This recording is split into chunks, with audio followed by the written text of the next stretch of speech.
Inche mi bodo mani Ona mani if ya kashi mene tashi ekpa e mama yin ke ha omowo yele ni wona ni bi sa ani ni bi ko menyen se ni e beba pita yelo ke oto ogbejanu jogba tafra che nuko ebati bo shetuka wo ni bi nu ka wo bi ene wo ba di oto ne no pepepepe o ba fi o ke nuko fata e wo ji ko yemi ni janke afine onje ogbemila shishin on the manyawale nyon onu marketing ko ogbena o lagbemi eke ni bi yin se won ya no wo chake ko ehe ne ba mi janke benije na je nchele adesanda bomojomo mi ngble ni woke menshran wona ke ka woko na hi ni woko he ba wo ni bi ko ma mi wo obu ale kusun efe ba laji ti wo woke ni homo ni ji pepe homo akanshi ewomi akuche enumo ni oteshi fe abahala me yemi ni ameba ji amewa na me ka ho pepe je pepe ke shika ho pepe danje mo ni bi na fi otuma bo ngoshan ka ne me ni ameka no ba fatai ni ka gbe na mo ni ewa na ngo wa abadurele ke ise Accra Excellence Award no se oba fi Miss Teshi ni ji Miss Accra obraye bi ni eba oba cha me ke tose bo wie mu ni no na ka wa ka meji shian ni fe mu mi cho he samu wie mu kusun ka ne me ne no mi oba fi ke agbene obuade ni bi ni afio ke wo ka me gbe fe na lewun wo ka me ba ya Accra Excellence Award no se agbene kwa npole mu ni bi baba mi to mo cycling ke agbene weightlifting ni ji Accra Strongest Man wo ke no hu e ba fatai agbene ne ke hip life lo yo ne le hu wo ke ba mi afini no le akenji en kire ni fe afutu ni enwu ni ke agbene fe na wo fe oba bu awo ina me ni he sa e pashimu mi me ni he sa e jomi me ni he sa e lalami me ni etuni ameha teshima me ni etuni ameha gadangbe ma ni anyeko adwule ame oba gbla me kabaje me ko no adwule ame ni wokun afoba ni okenhwe hwa ame no yo nche ntan kan ko fi o after oyo mo wona kashi ne pa mama yin ye ke mobile library ban ni di ba yin ma be fi o ni ko ne wona kashi ban yo mo e si ni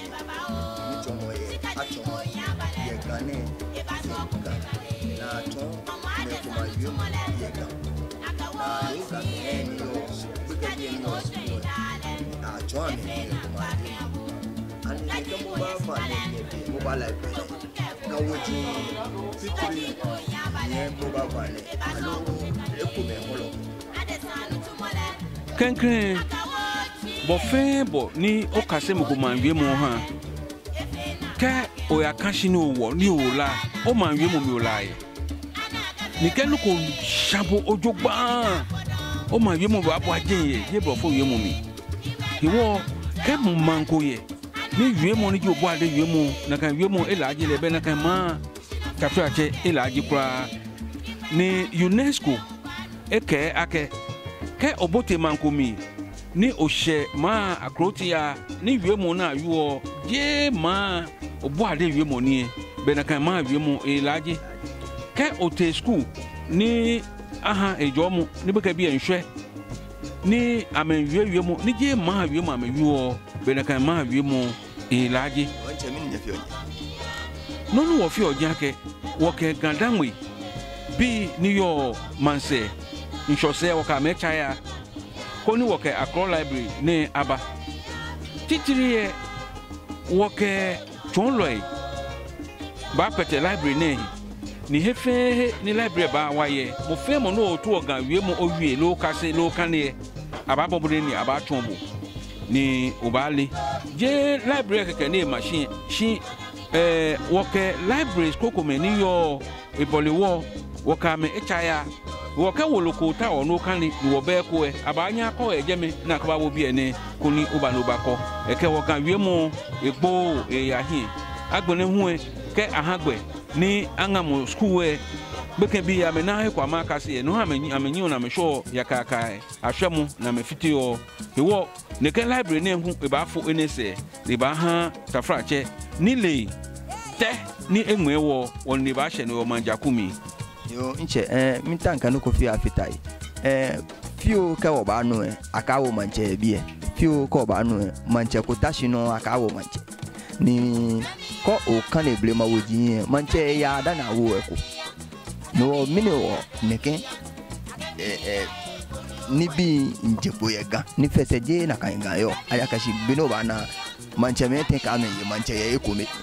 manche meje ka me ye manche ye ekome nche kama wono ko ona loko meni yo wo game aheja wo cho loko gbeshi ni wo cho loko alali ona ni no ni ba gbeshi ni jo alali jo wona na eja ke manche gbo keke manche heba ula che gbo keke ula che heba ulo mo gbo keke ulo mo heba ni je na kan keke shi wo gama na mi manfe man yo je me ka be manche me enyo aye wulo mo enyo aye manche me ete ni je na kan jibo ni abato shishi manche ka afole ni awole na foto ahwe na ne no efe to mo shamanko anye afomi ja egbo ewo ka manche ko gboko ni awo manche ko ejimusu ni nekani ne sani otishi woshi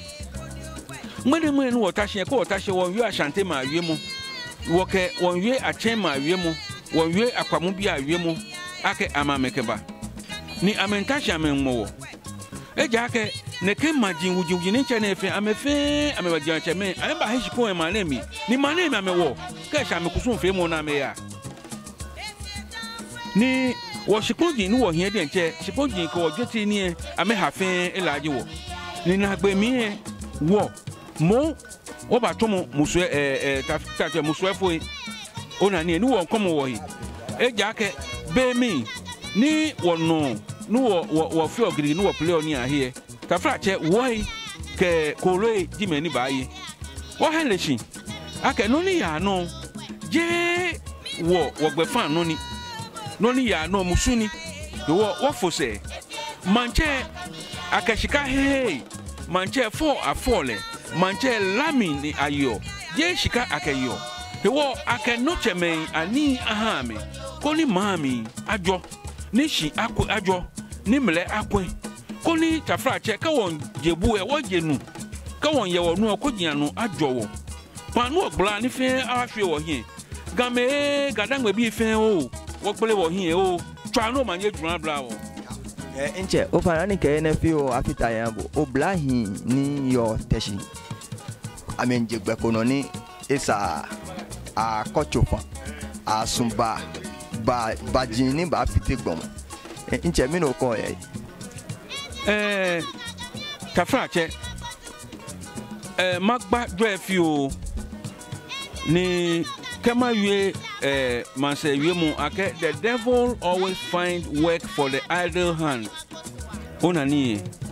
chumo be mami be kole ho ebe ni oju oblahin wo fe football association ni a twabole ni mo fe mo hin do afodanu mo se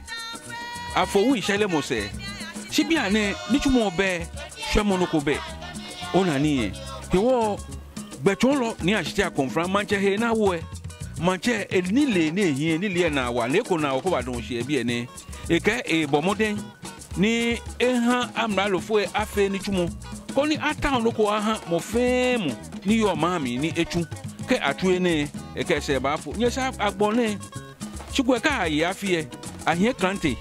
ahie lema ahie plebi ahie chi ni saniko ba kokra keke agbanu mo anu shini abokoko akashi agie ne memne fe